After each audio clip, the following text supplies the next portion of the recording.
In the bone house of being, we are wave and particle waving. We are not fixed in place or space. We are fluid rhythms keeping time in the gravity of the moon's desire, finding a place for identity to stretch upon our crystal bones. We, this body of water swimming in a cooling sack of stars.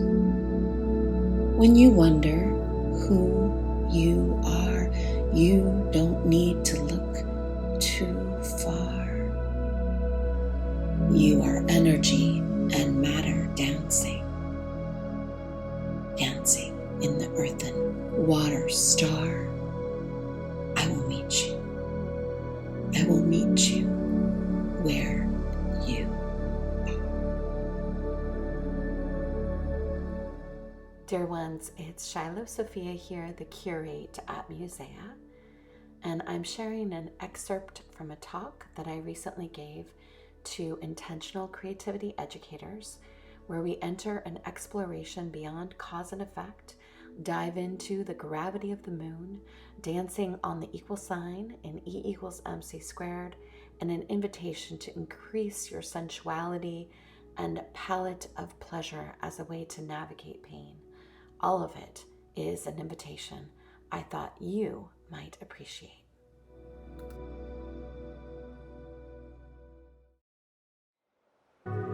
There is more than cause and effect, but if you engage in a dialogue with most people about it, you'll have a hard time finding someone who can come up with an alternative.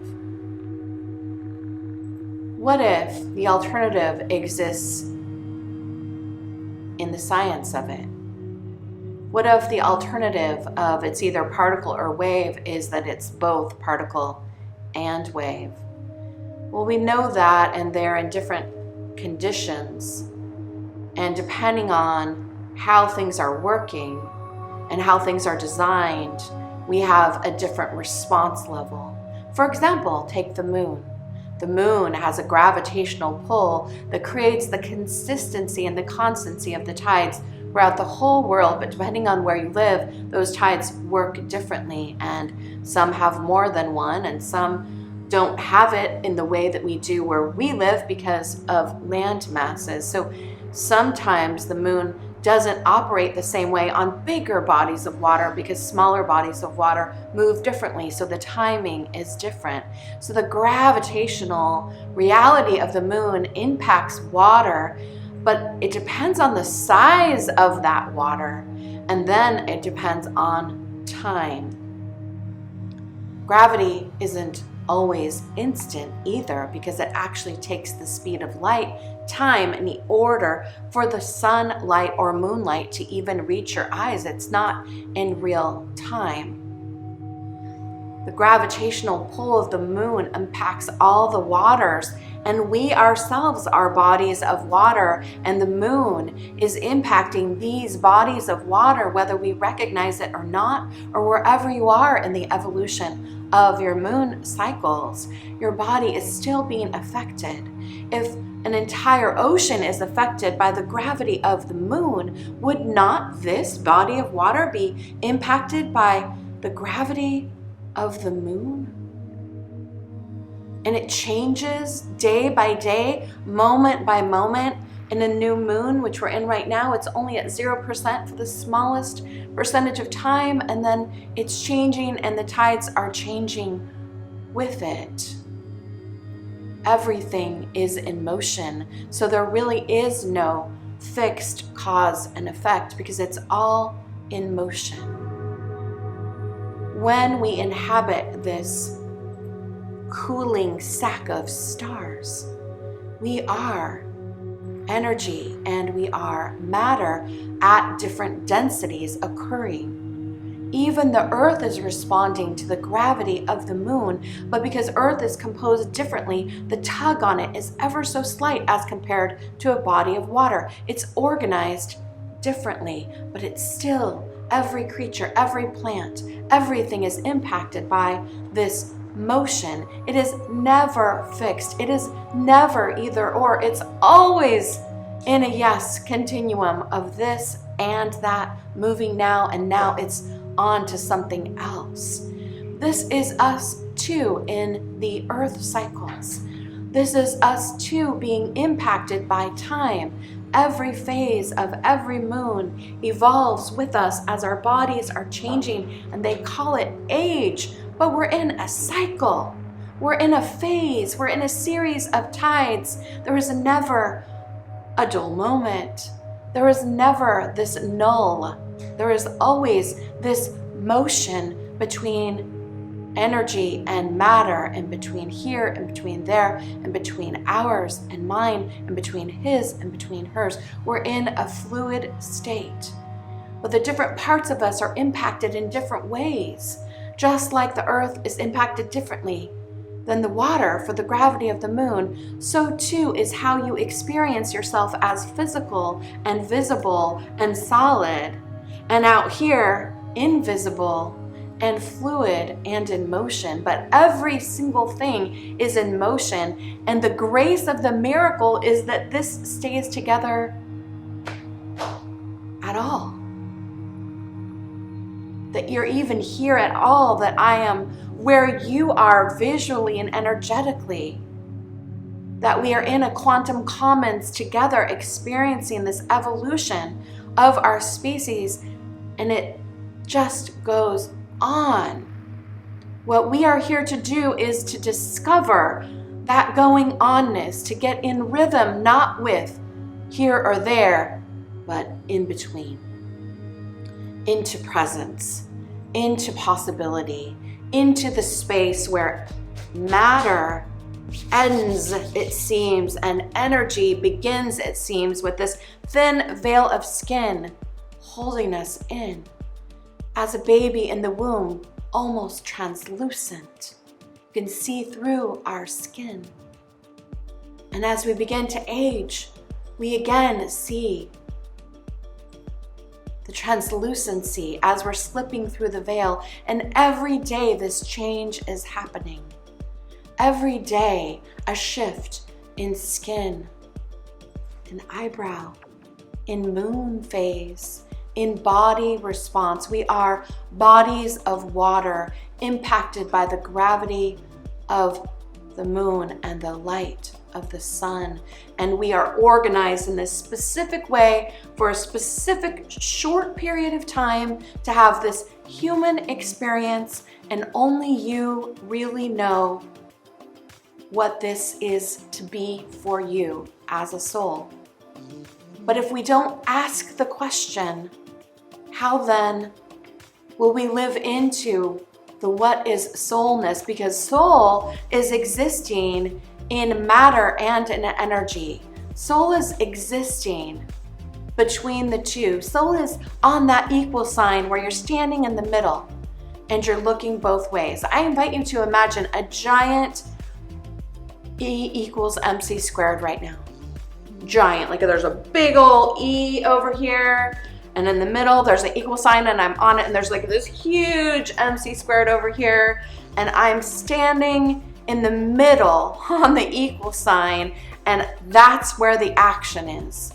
You see, we've been focusing on energy and matter, but the action is on the movement that's happening in the middle. And when you finally arrive in the middle between energy and matter, and consciousness comes in as much as it is able, as much as soul allows on any given day, you can look to the energy and you can look to the matter, and they do not cancel each other out, because we are doing it right now. It's happening right now. Let's pay attention to this. You are a divine design, coordinated between energy and matter, between spirit and soma, and you're inhabiting this soul house with your identity, the you that is you, that is you, and you come in with information as an identity But if you do not know the things that I have just shared with you, then the default setting becomes personality. You just sort of end up being how you are, and you say things like, this is just how it is, just how I am. This is my disease condition. This is my hereditary condition. This is my DNA condition. This is my life condition. And we settle into a fixedness that is just not true. You do not have to stay fixed. Every sense in your entire body is designed to evolve with you as you come into more awareness and into more consciousness, into more sensuality. Every single thing. The way that you taste food today doesn't need to be the way that you taste food a month from now if you start to chew and pay attention and see what it's really like and how it feels to chew and salivate and swallow. You could increase your sense of taste. You could increase your sense of smell if you could just breathe into the day. Today, your sense of smell could increase. Your senses are all a palette that your spirit is inviting this whole body to come into. But we need to live into it. We need to choose. We need to understand. Pleasure is not fixed. It just goes on. But if you don't know that, if no one ever told you, you could learn to listen to music in a different way than you are now and appreciate sound. Hear things you've never heard before. If no one ever told you to listen like that, you might think that the way you listen is the way you listen, but it's not true. You can choose, and choice, that's the operative thing here. Your decision to expand your sensuality and to allow yourself to come into the fullness. We live in paradise, Sue Hoy Sellers used to say. And there's nothing wrong with it. It's just the way we're living it. If you can stand in the middle of energy and matter, if you can stand in the middle of the spectrum of cause and effect, if you can stand in the middle of here and there, then the soul, the bone house of being, can start to move through you and show you where to look and with what kind of seeing, how to listen and what kind of leaning in, how to taste and receive nourishment, how to experience ecstasy, and how to have more orgasmic lives and relationships.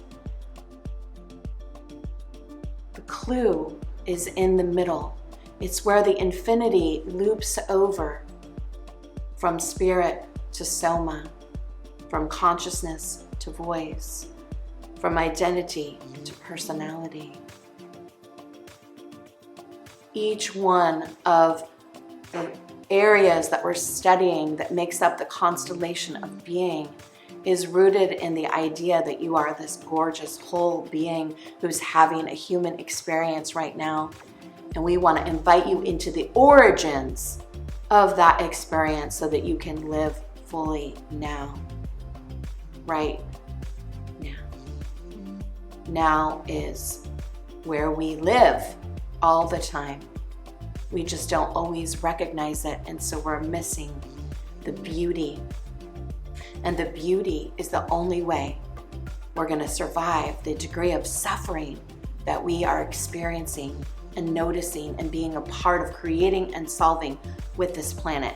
Beauty, which is the experience of this sensuality, will allow us to navigate what feels like impossible stories. So today, the invitation to be in the middle, to dance on the equal sign. And in this place, there is beauty, and I invite you.